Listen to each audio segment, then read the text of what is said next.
রহমাতুল্লাহ। ওয়ালাইকুম আসসালাম ওয়া রাহমাতুল্লাহি ওয়া বারাকাতুহু। তুমি আজকে এখানে এসেছো, এই প্রজেক্ট তুমি উপস্থাপন করবে। তোমার নাম কি? আমার নাম রহমিনা আফরিন। আচ্ছা, তোমাদের প্রতিষ্ঠানের নাম কি? ধামরাইহাট বালিকা উচ্চ বিদ্যালয়। আমরহাট বালিকা উচ্চ বিদ্যালয়। আচ্ছা, তাহলে তোমরা আজকে এখানে এসেছো শিক্ষা মন্ত্রণালয় মাধ্যমিক ও উচ্চ মাধ্যমিক শিক্ষা বিভাগের নির্দেশনায় startup science project and innovation idea showcasing 2026 এ তোমরা আজকে কি প্রজেক্ট নিয়ে এখানে এসেছো?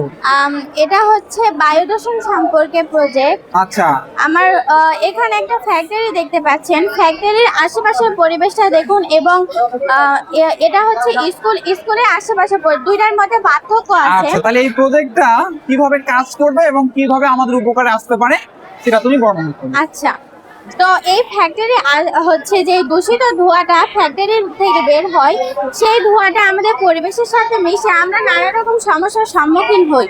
এই সব সমস্যা সমাধানের জন্য আমরা তৈরি করেছি কার্বন অ্যাবজর্বার।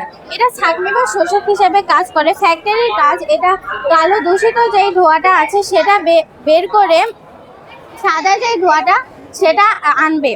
তো আমরা সকলেই জানি যে কালো যে ধোঁয়াটা হয় সেটা আমাদের পরিবেশের জন্য খারাপ, আর সাদা যে ধোঁয়াটা হয় সেটা আমাদের পরিবেশের জন্য তুলনামূলক ভালো। তো এই ফ্যাক্টরির মধ্যে একটা ছোট ফ্যান আছে যেটা কালো দূষিত ধোঁয়াকে অ্যাবজর্ব করে কার্বন অ্যাবজর্বার এর মধ্যে আনবে। এর মাঝখানে এই জায়গাটা ফাঁকা, এখানে একটা গর্তন দেওয়া আছে, এখানে একটা গর্তন দেওয়া আছে। তো এই দিক থেকে দূষিত যে কালো ধোঁয়াটা বের হবে এটা এই গর্তনের সাহায্যে হালকা হালকা পরিষ্কার হয়ে মাঝখানে যাবে এবং মাঝখানে যে হালকা পরিষ্কার হওয়া ধোঁয়াটা আছে সেটা এই গর্তনের সাহায্যে পুরোপুরি পরিষ্কার হয়ে সাদা ধোঁয়াটা এই দিক দিয়ে বের হবে।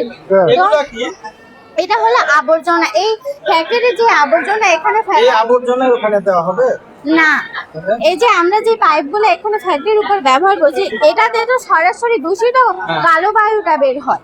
তো আমরা যদি এটার জায়গায় যদি আমরা এটা ব্যবহার করি তাহলে আমাদের পরিবেশটাকে দূষিত বায়ু থেকে সরাসরি দূষিত ধোঁয়াটা না বের হয়ে আমাদের পরিবেশের জন্য যে বায়ুটা ভালো, যে কার্বন ডাই অক্সাইডটা ভালো সেটা বের হবে।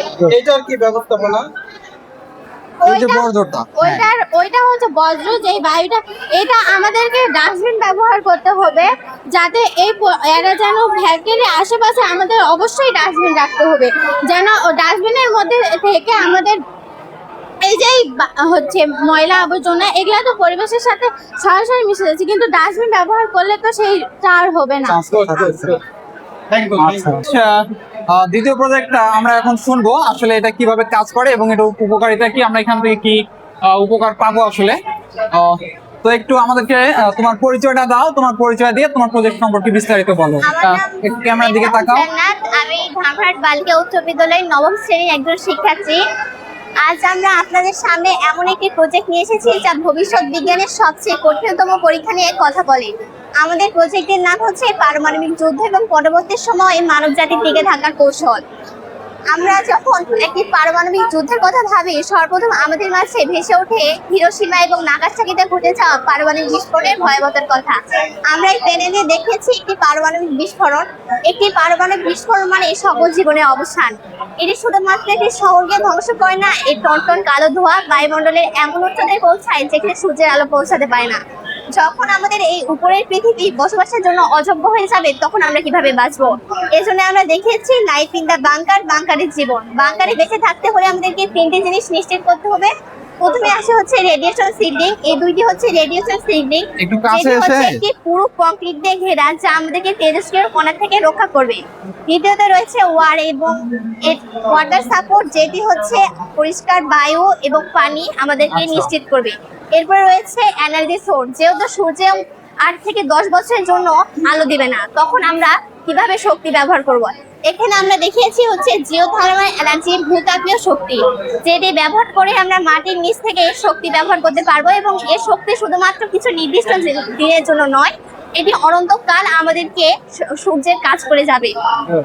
এরপরে আছে আন্ডারগ্রাউন্ড লাইফ সাপোর্ট। আমরা আন্ডারগ্রাউন্ড লাইফ সাপোর্টের প্রথমে বেঁচে থাকার জন্য আমাদের প্রয়োজন খাদ্য। আমরা এই পাশে দেখিয়েছি কিছু শুকনো খাদ্য। একটু দেখাবেন ভাই আন্ডারগ্রাউন্ড লাইফ সাপোর্ট। শুকনো খাদ্য দিয়ে আমরা কতদিন বাঁচবো? এজন্য আমরা দেখিয়েছি হাইড্রোপনিক্স, কৃত্রিম চাষাবাদ। হাইড্রোপনিক্স হচ্ছে এমন একটি আধুনিক কৃষি প্রযুক্তি যা আমাদের শুধুমাত্র মাটি ছাড়া পুষ্টি সমৃদ্ধ জলের মাধ্যমে উৎপন্ন হয়। Right. এবং এখানে আমরা সূর্যের আলো ব্যবহারের বদলে এলইডি গ্রে লাইট ব্যবহার করেছি। তারপর রয়েছে কৃত্রিম চাষাবাদের মডেল। এখানে আমরা বসবাস করতে পারবো। আবার যখন তেজস্ক্রিয়তার কণা মুক্ত হয়ে যাবে তখন আমরা এখানে গাইগার মুলার কাউন্টার যন্ত্র দেখিয়েছি, যার মাধ্যমে আমরা উপরের পৃথিবীর বাইরে থেকে তেজস্ক্রিয় কণাটা পরিমাপ করতে পারবো এখন আমাদের বসবাসের জন্য যোগ্য আছে কিনা। যখন আমরা দেখব যে তেজস্ক্রিয় কণাটা কমে এসেছে তখন আমরা আবার এই বাংকারে প্রবেশ পথের মাধ্যমে উপরে উঠে আসবো। উপরে উঠে আসলে হবে না, আমাদেরকে আবার চাষাবাদ করতে হবে। এর জন্য আমরা এখানে দেখিয়েছি হচ্ছে গ্লোবাল সিড বোর্ড, যেখান থেকে বীজ ব্যবহার করে আমরা আবার চাষাবাদ করতে পারবো।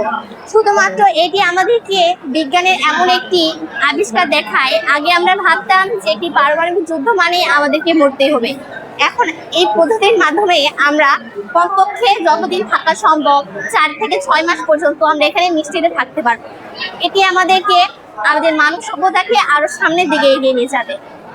ধন্যবাদ।